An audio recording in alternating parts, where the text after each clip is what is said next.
Welcome to Fireside Giants. My name is Alex with my co-host here, Anthony, the Great Rivardo. Once you're at the fireside, always at the fireside. This episode is brought to you by Manscaped. Hit up that description on the YouTube channel for 20% off your trimming needs. Make sure those balls are nice and crisp for your wife, girlfriend, or whoever it might be. I don't care. But back to football, the most important thing of the day. Saquon Barkley we're talking about today. Saquon Barkley and his massive calves. Okay, massive calves, Saquon Barkley coming back from an ACL tear, and the impact he's going to have on this upcoming season and what we think will change in terms of schematics and how he will influence this 2021 team and the new roster that they've put together on offense, the new weaponry, and how he will fit into this scheme, and really everything will change around him with Jason Garrett's play calling. I know last year Jason Garrett was basically a McDonald's drive-through, cashier, kind of handing out absolutely crappy things all the time, crappy burgers, crappy routes. Basically a McDonald's hamburger specialist. But now we hope he can develop into a nice offensive coordinator for us with Russ Callaway and Freddie Kitchens and some new pieces around him, Kadarius Toney, Kenny Galladay, and whatnot. No more burger flipping for him. It's time to put those weapons to the test and get some action out of them, get some production out of them. And Saquon Barkley is going to be a massive piece in that equation. But how big of a piece? So what is his role coming off an injury? Is he fully healthy? Is he going to be ready for the start of the season? These are all questions that we are waiting to find out. We have a little bit of insight into that. But before we dive into Saquon Barkley and everything that he's capable of doing and how he might fit into this scheme, Anthony, how are you doing today, my friend? I'm doing real good. I think one of the things that we like to do, and for good reason, is crap all over Jason Garrett for the way he ran the offense in 2020. It was really poor. It was arguably the worst offense in the league other than the New York Jets. And we barely scored points. It was really bad, and Jason Garrett does deserve a lot of blame for that. But one thing that we do need to cut him a little bit of slack for is the fact that he went into the season expecting to have Saquon Barkley for 16 games, and he had him for 1.25 almost, He barely even had Saquon Barkley to work with, and you can tell when you watch the offense that it was really constructed and built around the fact that they were planning on Saquon Barkley being the superstar. They were planning on making him the focal point in the offense. They had to pivot. They had to try to make Daniel Jones the focal point. They had to try to make him the superstar in the offense and then use Wayne Gallman as best as they could. And that was a real struggle for Jason Garrett and the Giants offense in general. It was really tough for the wide receivers. They were asked to do a lot that they really weren't capable of doing. So what did the Giants do? They went out there in the offseason. They revamped their offense. They spent big in free agency. They got Kenny Galladay. They got Kyle Rudolph. Then they doubled down in the NFL draft and landed Kadarius Toney in the first round. They really revamped the offensive playmakers around Daniel Jones. They added Devontae Booker for nice running back depth. And, of course, now you have that superstar from last year returning, Saquon Barkley. He's back, and he's going to be a huge part of the offense like he was supposed to be last year. But this year, he's going to be a huge part of the offense. And I think that with all that the Giants added around Saquon Barkley, we could see an even better new version of Saquon that we haven't seen just yet. And we could see him break out in a really major way in 2021. Well, we need him to break out in 2021. We need him to go back to the 2018 season. We need him to leave the injuries behind and surpass this kind of funk in his career. And this is always the big debate about drafting a running back, number 2 overall, by the way, and drafting a running back in the first round to begin with, is it's the most injured position in football. These guys get injured regularly, whether it's a season, whether it's a couple games. Saquon, unfortunately, has been injured for a majority of his career at this point. He missed almost an entire season. And then in 2019, the guy was, hampered by a high ankle sprain. He obviously was not the same. And now we're looking back like we lost 2 years of a player. And like when Saquon is healthy, though, we know what he's capable of. He is one of the best players in the NFL. He's probably the best player on the Giants, and the attention he demands is something that cannot be ignored by opposing defensive coordinators and opposing players. You always have to have your eye on Saquon Barkley because he can catch a pass. He can take an inside zone run to the house. You never really know. But I also want to point out that Wayne Gallman really stepped up in his absence, and I actually think Wayne Gallman might have been a better fit for the system that they ran last year than Saquon would have been. Gallman is a downfield north-south runner, and they were running a lot of power gap inside zone between the tackles running, trying to get to that second level and open up a couple of wiggle room for Gallman. But Saquon, against Pittsburgh, what I noticed from him was that he was very hesitant to dive headfirst into that line of scrimmage. He was very he didn't look like he knew exactly which gap he was going to take all the time. He was hesitant. He was second guessing what he was trying to do. And when he second guesses, his immediate reaction is to bounce it outside. Try and stop, use his lateral agility to make a tackler miss. But problem was the offensive line was so poor that even if he made one guy miss, the second and third guy were there instantaneously. So his method was not working. I think that they were trying to kind of, like what Gettleman said in the past, or Joe Judge said rather, it's like trying to fit a square peg into a round hole. I don't think Saquon Barkley necessarily fit the scheme that they were trying to run last year. Even if, we didn't really get a big sample size. From what we saw with Wayne Gallman, maybe they adjusted to Wayne Gallman, which is definitely a possibility, and really adapted to his style. But from that week one performance, it looked like Saquon just didn't really feel comfortable with it, what they were trying to force him to do. And I really would love them to get Saquon outside of the tackle on sweeps and outside zone runs. While using power, it's not a bad thing to use power and have those agile guards like Hernandez and Shane Lemieux or whatnot. But I would love to see them use Saquon to his strengths, and he's best when you give him space. Like Kadarius Toney, you want to get him space in the middle of the field to make tacklers miss. 35% missed tackle rate last year. Guy was an absolute stud in the open field. You want to play to players' strengths. You don't want to force them to adapt to your mold. That's kind of what I felt as if happened last year a little bit. We were trying to force guys to do things that might have not fit their agenda, their strengths. And that's kind of what happened to Daniel Jones at times.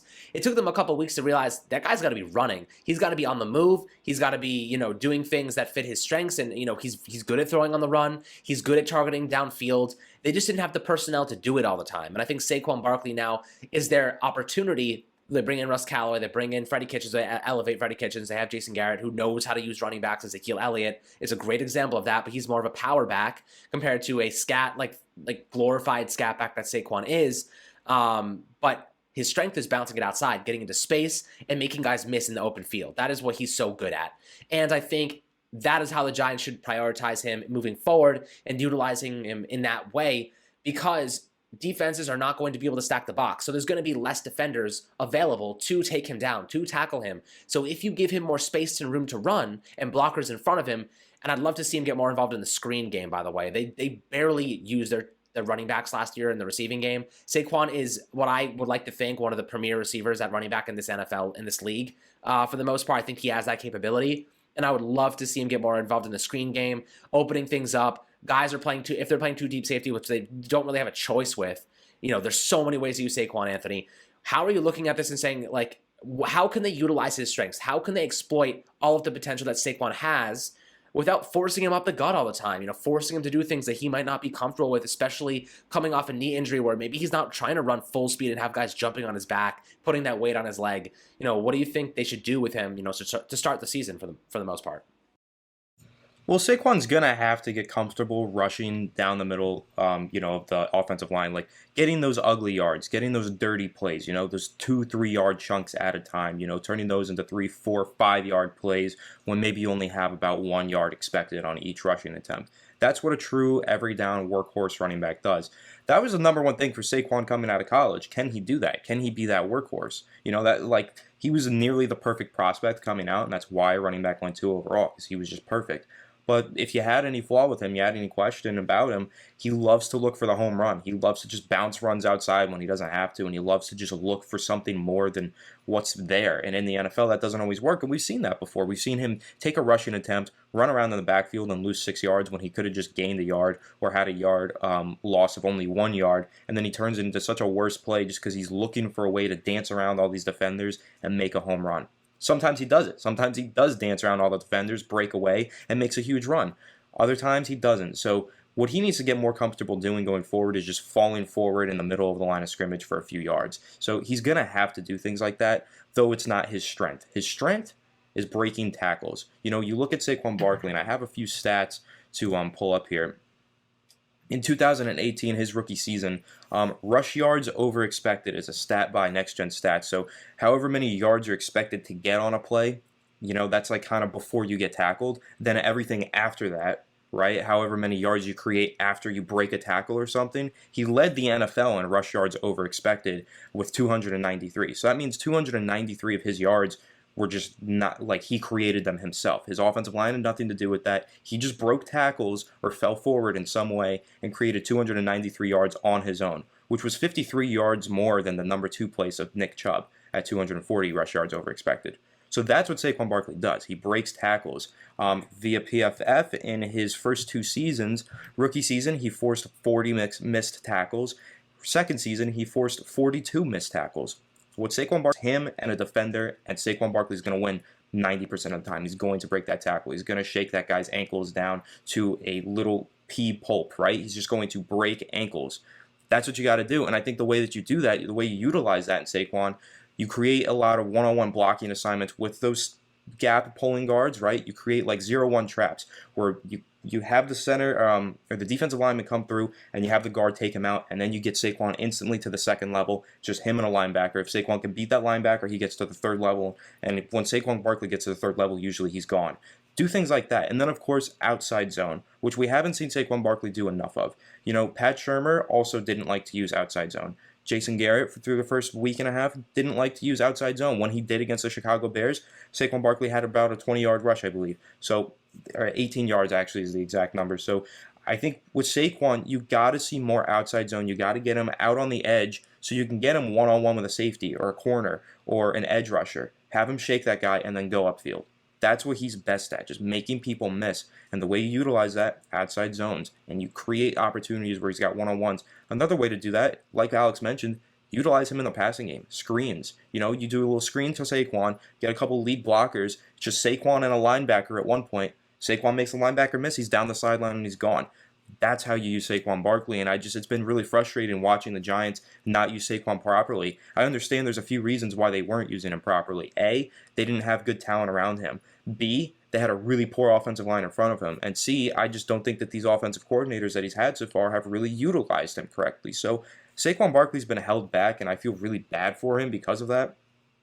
But I think going forward, they're going to make it a real point of emphasis to just use him properly. You know, use Saquon Barkley to the best of his capabilities, really unleash his full potential. And I think part of that is just because they added so much talent around them. You've got so many superstars all around them. So many, Kenny Golladay is going to, force teams to respect the vertical passing game. And then that's going to open things up in the box. Wayne Gallman struggled last season because the box was full on, let me get this exact percentage. Wayne Gallman faced 8+ defenders in the box on 40.14% of his rushing attempts, the second highest in the NFL according to Next Gen Stats. That is facing a stacked box 40% of the time. That is saying a couple of things. One, the defenses did not respect the Giants' receiving core at all. They said, you guys suck, and we trust our corners to just go one-on-one against you and shut you down. We're just going to key in on your running game because it's the only reason that your offense moves the ball. That is what happened to the Giants, and then they just stuffed the run. This year, they can't do that just because we have receiving threats on the outside. Kenny Golladay going vertical. You got Kadarius Toney in the slot underneath. And then you still have Sterling Shepard, who's a pretty good route runner as well, and Darius Slayton would be another vertical threat. You got so much talent on the outside now, all these perimeter players, that you can't stack the box. You have to focus attention on the perimeter. Play more nickel against the Giants rather than, 4-4 defenses, right, where you got 8 guys in the box.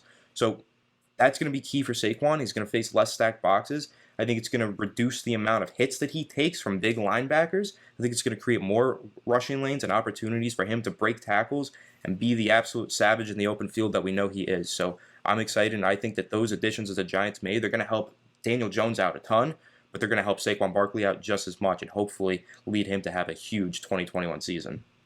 Yeah, and I want to build on those really great points you just made. The stack in the box percentage is an astounding statistic. When you realize just how often teams were playing cover 1, cover 0, they had no respect for our receivers. They literally were like, your receivers suck. They will put it in perspective like this.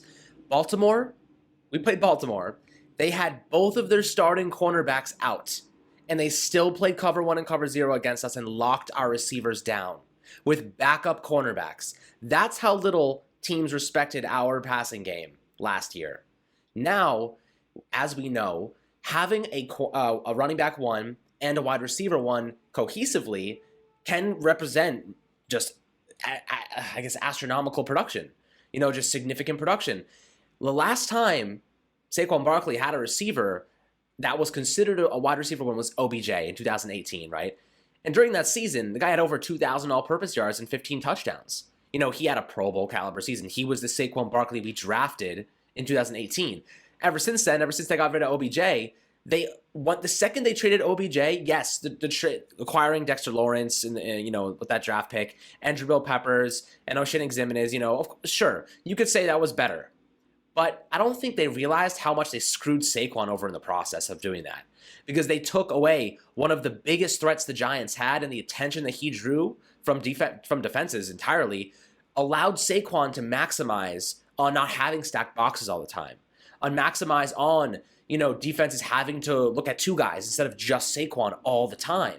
We didn't really realize that until afterward, and now we're looking at it like, that's why Kenny Golladay makes so much sense for the Giants this offseason. Wide receiver one doesn't hit free agency very often, and when they do, you got to go up and snag them, because when you have a guy like Saquon, it really helps your offense. And another statistic that really stood out to me that I'm looking at right now, this is interesting. So yards, okay, I'm looking at the 2018 season. This just is an example of how good Saquon is when he's healthy. Rushing yards after contact per rush, right? 2.8 on average over 16 games. He averaged 2.8 yards after contact per rush, okay? Before contact, he only averaged 2.2. So he was being hit and then churning out more yards after contact than he was gaining before being hit, right? So that should tell you the offensive line was not good, because they were letting blockers, they were letting tacklers get in very quickly. Saquon is just that good that he was able to break those tackles and then push even further. So he was averaging, way more than you would most running backs would get. Most running backs would be done maybe 3 yards down, but he was averaging 5.1 or 5 yards per carry. It's a ridiculous statistic, because it tells you that he was being contacted and then rushing for more yards than before he was being contacted. He's a powerful guy. He's a powerful running back, and when in the open space, he can take a ball 50 yards downfield, in a wink of an eye. He can turn on the jets and gone. He can bury guys because he has very strong attributes. He can bury guys with his arm. We saw that one play against Detroit that is forever looping in my brain, where he takes that guy, I forget who it was, and he shoves him into the ground, and he grabs him by his shoulder pad and physically moves him to the side so he can run past him. What other running back can do that? Derrick Henry will run through you like a train, but Saquon is just a different breed when he's healthy, and this wide receiver one in Kenny Golladay is going to open up the offense so much for him, and I'm so happy they finally got a guy who commands attention, and it's not only just him. It's Evan Ingram that commands attention. Believe it or not, Evan Ingram will command attention up the seams. Kadarius Toney commands attention. Sterling Shepard commands attention. Daniel Jones, even with the read option, commands attention. There's too many factors to be watching at all times. Defensive coordinators are going to be like, how do we scheme against a team that changes what they're doing all the time? That's what I hope the Giants do this offseason. They have the ability to win in man coverage. They have the ability to execute the zone read with DJ and Saquon. They have the ability to get the ball to Kadarius Toney in the open field and make him cause a few missed tackles. They have Evan Ingram who can push the seams and push that field deep, 20 plus yards, 10 to 15, 20 yards, whatever. We have a lot of talent that can do many different things. So I'm really excited to see how the Giants approach this and the importance of good receivers to the running back position. And Anthony, do you think that Saquon can replicate his 2018 production because of the new weapons that they have allocated to this offense this offseason? I absolutely do think he can. I just think it's going to look a little differently, because what Saquon Barkley did in 2018 was kind of nuts. When you look at yards after contact, as you just mentioned, 872 of his rushing yards came after contact that season, according to Pro Football Focus, which is just a ridiculous percentage of his rushing yards. And then if you look at his breakaway percentage, so these are runs of like 15 plus yards where he breaks away and has a big gain, 54% of his rushes were breakaway, or his yardage was breakaway yardage. So 706 yards from breakaway. And he had 20 designed runs go 50 plus yards. So what he was doing was just taking the ball, breaking a couple tackles, and then just going off for like a ton of yardage on a given play. If you take away those breakaway plays, his yards per carry is probably kind of low, but he had all those home runs mixed in that made it all worth it. I think it's going to be different for Saquon this year. I don't think his breakaway percentage is as high. I don't think that he does that because it's just kind of hard to replicate something like that. But what I do think that Saquon Barkley does is has more rushing opportunities because of the less stacked boxes, has more opportunities where rushing yardage is created for him, and he's able to just kind of play more of that Ezekiel Elliott role, where Ezekiel Elliott just kind of runs forward, falls forward, makes a couple guys miss, and impacts the passing game as well, right? Because Ezekiel Elliott's really good. He's not like Saquon, where you just can't tackle him and he just goes all over the place and no one can touch him. He's more like he just gets the ball, falls forward because there's already like 5 yards cushion from his offensive line, and then he goes. I think even though the Giants' offensive line is not good at all, I think they're going to have opportunities like that because there's just going to be less stacked boxes. There's going to be times where the defense is keying in, playing nickel or dime, and looking at all of the receiving threats that they have on the field. Then they're going to have a halfback draw or an inside zone, go up the middle, plunge, and Saquon Barkley's just going to have 5 yards free, and then he's going to make a couple people miss and get a few first downs that way. But I don't think there's going to be as many breakaway plays, though there still, I'm sure, will be a large percentage of his yards coming from breakaway because it's Saquon Barkley, and that's just what he does. But I think, you just add those two things combined, he's going to have better rushing opportunities, and he's still going to be the guy that he used to be who can make those breakaway plays, assuming he's not hampered by this injury. A fully healthy Saquon Barkley is the most dangerous weapon in the backfield in the NFL. He's the most dangerous running back in the NFL. So the Giants are getting that back, and that's going to be huge for their offense. They're going to use him in the passing game. They're going to open him up in the rushing game through the passing game. It's going to be a big year for Saquon Barkley if he stays healthy, and it's probably going to be a big year for the rest of the Giants' offensive weapons as well, just because they're all going to play in tandem together. Receivers, less stacked boxes, better running game, more passing opportunities as the defense keys in on Saquon Barkley. Works hand in hand, and it should work in a nice, poetic, beautiful way that allows the Giants' offense to go from the 31st ranked in the league to at least top 20, I would assume. It's got to be in the top 20. I even think that this offense can go as high as top 15 with the weapons that they added. I think Kadarius Toney is going to have a huge day one impact, and I think Kenny Golladay is going to have an instant impact that is way past anything that we could imagine from any of these other guys that we just mentioned. So it's just going to open things up for Saquon Barkley, and I do think that he's going to be a top 3 running back in the NFL again this season. Yep. Ultimately, there's one factor it all boils down to, and it's health. It's just health. Staying healthy, that is it. And I think that, Saquon's another player that tried to take too much on, personally. He tried to carry this offense, and, when that happens, your body degrades and whatnot. But I also think, for the most part, last year was just a freak accident, just he landed on his leg wrong, a torn ACL. It happens to plenty of guys. But look, I think he's going to make a 100% return.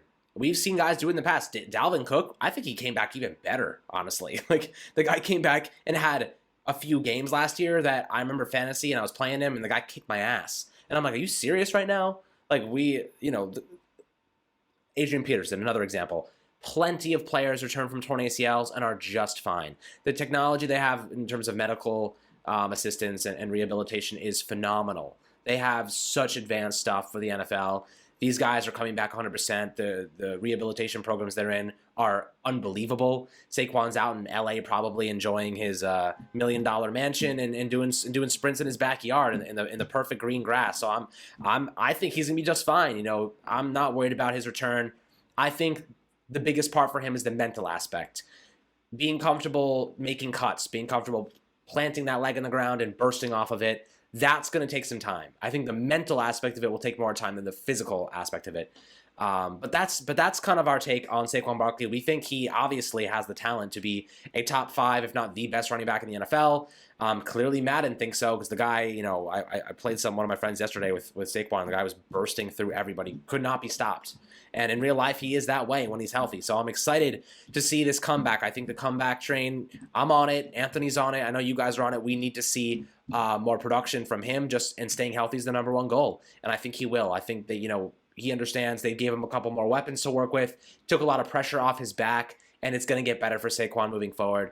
So guys, hope you enjoyed this little episode, detailing what Saquon's all about, what we think he's going to be able to do this upcoming year, and how the Giants might try to use him to maximize his strengths, because that's something that maybe they didn't do it very well in the past, especially during those seasons where he might have been injured, or even when week 1 last year against Pittsburgh, they just kind of didn't use him properly.